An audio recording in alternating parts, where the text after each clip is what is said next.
Bạn có bao giờ tự hỏi giữa dòng đời hối hả, nơi những lo toan chồng chất như núi, làm sao để tìm thấy một khoảng lặng cho tâm hồn mình chưa?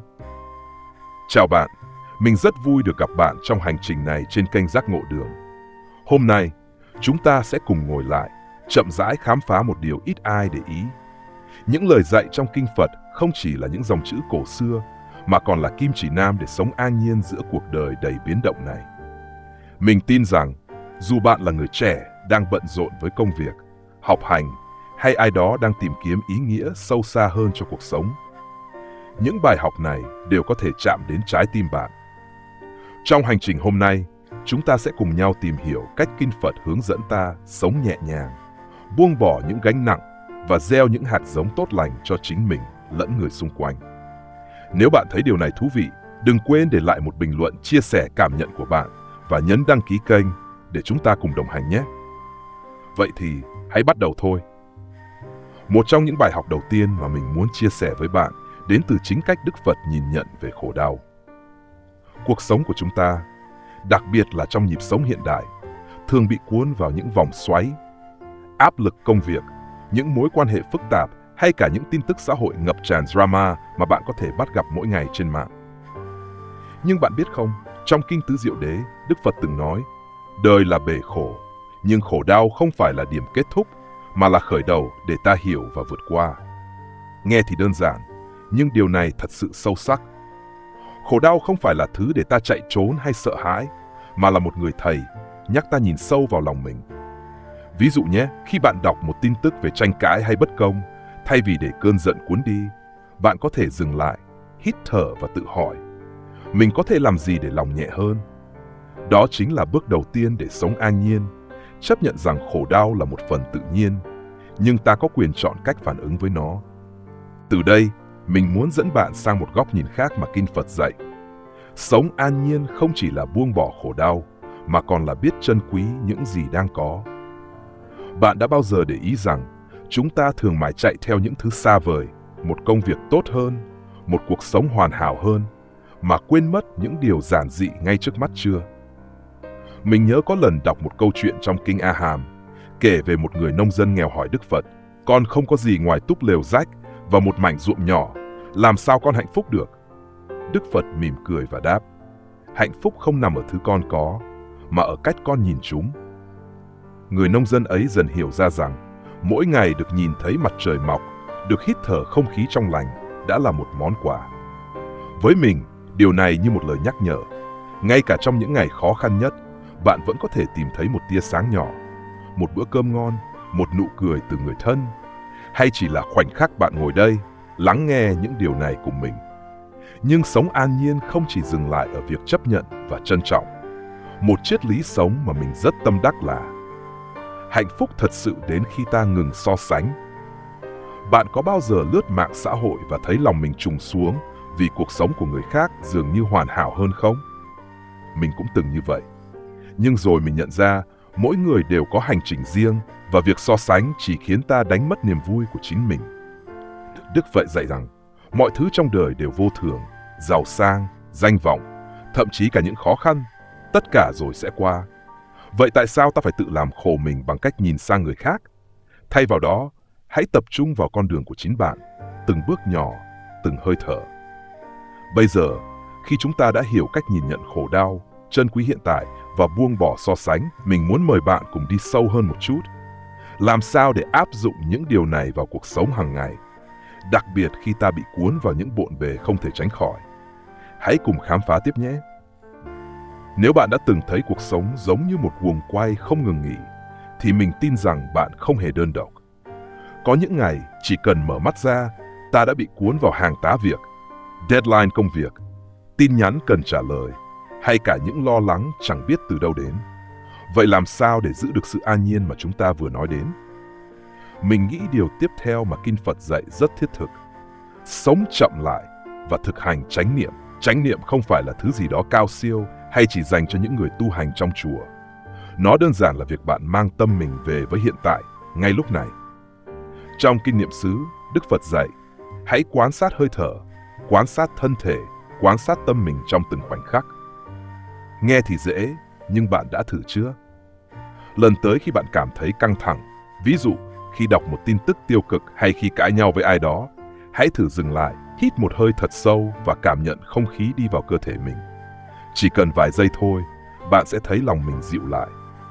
Mình từng áp dụng điều này khi bị kẹt xe giữa Sài Gòn đông đúc, và thay vì bực bội, mình tập trung vào hơi thở, rồi bất chợt nhận ra tiếng chim hót đâu đó giữa phố xá ồn ào. Thật kỳ diệu đúng không?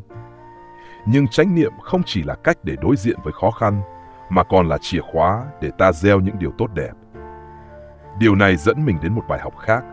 Sống an nhiên là sống với lòng từ bi. Bạn có để ý rằng đôi khi ta dễ nổi nóng hay phán xét người khác không?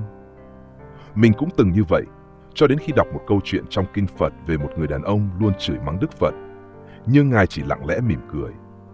Khi được hỏi vì sao, Đức Phật đáp: nếu ai đó tặng con một món quà mà con không nhận, món quà ấy thuộc về ai?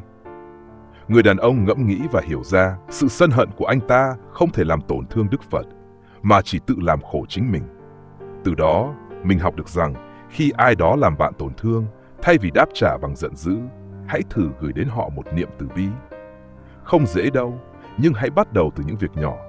Mỉm cười với người lạ, nhường đường cho ai đó trên phố, hay chỉ đơn giản là không để những bình luận tiêu cực trên mạng làm lung lay lòng mình. Triết lý sống ở đây là từ bi không chỉ là món quà ta trao cho người khác, mà còn là liều thuốc cho chính tâm hồn ta. Và từ bi, mình muốn dẫn bạn đến một điều nữa: sống đơn giản. Bạn có bao giờ cảm thấy cuộc sống của mình quá phức tạp vì những mong muốn không ngừng chưa? Mua thêm một món đồ, đạt thêm một thành tựu, hay có thêm một mối quan hệ hoàn hảo, nhưng rồi ta vẫn thấy trống rỗng. Đức Phật dạy rằng hạnh phúc không nằm ở việc tích lũy, mà ở việc buông bỏ. Mình nhớ có lần dọn nhà, mình quyết định bỏ bớt những thứ không cần thiết, quần áo cũ, đồ vật ít dùng. Lạ thay, khi không gian trống hơn, lòng mình cũng nhẹ nhàng hơn. Bạn không cần phải bỏ hết mọi thứ, nhưng hãy thử hỏi bản thân, mình thực sự cần gì để hạnh phúc? Có thể bạn sẽ ngạc nhiên khi nhận ra câu trả lời đơn giản hơn nhiều so với tưởng tượng. Vậy là chúng ta đã đi qua chánh niệm, từ bi và sự đơn giản. Nhưng làm sao để những điều này không chỉ là lý thuyết, mà thực sự trở thành một phần trong cuộc sống của bạn? Hãy cùng mình tìm hiểu sâu hơn nhé! Đến đây, mình tin rằng bạn đã bắt đầu cảm nhận được sự an nhiên mà Kinh Phật mang lại. Không phải là thứ gì đó xa vời, mà là những điều ta có thể thực hành ngay trong cuộc sống thường ngày. Nhưng để sống an nhiên không chỉ là một cảm giác thoáng qua, mà là một hành trình dài, mình muốn chia sẻ thêm một bài học nữa: kiên nhẫn với chính mình. Bạn có bao giờ cảm thấy thất vọng vì bản thân chưa đủ tốt, chưa đủ từ bi, hay chưa thể buông bỏ những muộn phiền không? Mình cũng từng như vậy. Có những ngày mình cố gắng thực hành chánh niệm, nhưng tâm trí vẫn rối bời. Nhưng rồi mình nhận ra, Đức Phật không bao giờ đòi hỏi ta phải hoàn hảo ngay lập tức. Trong Kinh Pháp Cú, Ngài nói, như giọt nước làm mòn đá, sự kiên trì nhỏ bé sẽ dẫn ta đến giác ngộ. Điều này nhắc mình rằng, mỗi bước nhỏ, dù là một lần hít thở sâu, một lời nói tử tế, đều là một hạt giống quý giá. Vậy nên, nếu hôm nay bạn chưa làm tốt, đừng tự trách mình. Hãy mỉm cười và thử lại vào ngày mai. Cuộc sống là một dòng chảy, và ta luôn có cơ hội để bắt đầu lại. Từ kiên nhẫn, mình muốn dẫn bạn đến một điều cuối cùng: sống với lòng biết ơn. Nghe có vẻ quen thuộc, nhưng bạn đã thực sự thử chưa? Mỗi ngày, thay vì chỉ nhìn vào những thiếu sót, hãy dành một phút để cảm nhận những điều tốt đẹp. Mình thường làm điều này vào buổi tối, nghĩ về 3 điều mình biết ơn trong ngày, dù nhỏ nhặt như một bữa ăn ngon hay một tin nhắn từ bạn bè. Kinh Phật dạy rằng, lòng biết ơn là cánh cửa dẫn đến an lạc, vì nó giúp ta nhận ra rằng cuộc đời này, dù không hoàn hảo, vẫn luôn có những món quà ẩn giấu. Một triết lý sống mà mình rất thích là, biết ơn không làm ta giàu có hơn về vật chất, nhưng làm ta giàu có trong tâm hồn. Bạn thử xem, chỉ cần vài ngày, bạn sẽ thấy lòng mình nhẹ nhàng hơn rất nhiều. Vậy là chúng ta đã cùng nhau đi qua một hành trình dài. Từ cách nhìn nhận khổ đau, trân quý hiện tại, buông bỏ so sánh, sống chánh niệm từ bi, đơn giản, kiên nhẫn cho đến biết ơn. Tất cả những điều này không phải là những quy tắc khô khan, mà là những lời mời gọi dịu dàng từ Đức Phật để ta sống một cuộc đời ý nghĩa hơn. Mình hy vọng rằng khi bạn nghe đến đây, bạn sẽ thấy lòng mình ấm áp hơn một chút và có thêm động lực để áp dụng những điều này vào cuộc sống.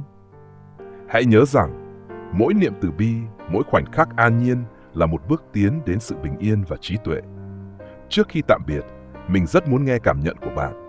Bạn thấy bài học nào gần gũi với mình nhất? Hay bạn có câu hỏi nào muốn chia sẻ không? Hãy để lại ý kiến trong phần bình luận nhé. Mình sẽ rất vui được trò chuyện cùng bạn. Nếu bạn thấy video này hữu ích, đừng quên nhấn thích và đăng ký kênh Giác Ngộ Đường để chúng ta tiếp tục đồng hành trong những hành trình tâm linh sắp tới. Cảm ơn bạn đã dành thời gian quý giá của mình ở đây và chúc bạn luôn tìm thấy ánh sáng của Phật Pháp trong mỗi ngày. Hẹn gặp lại bạn nhé!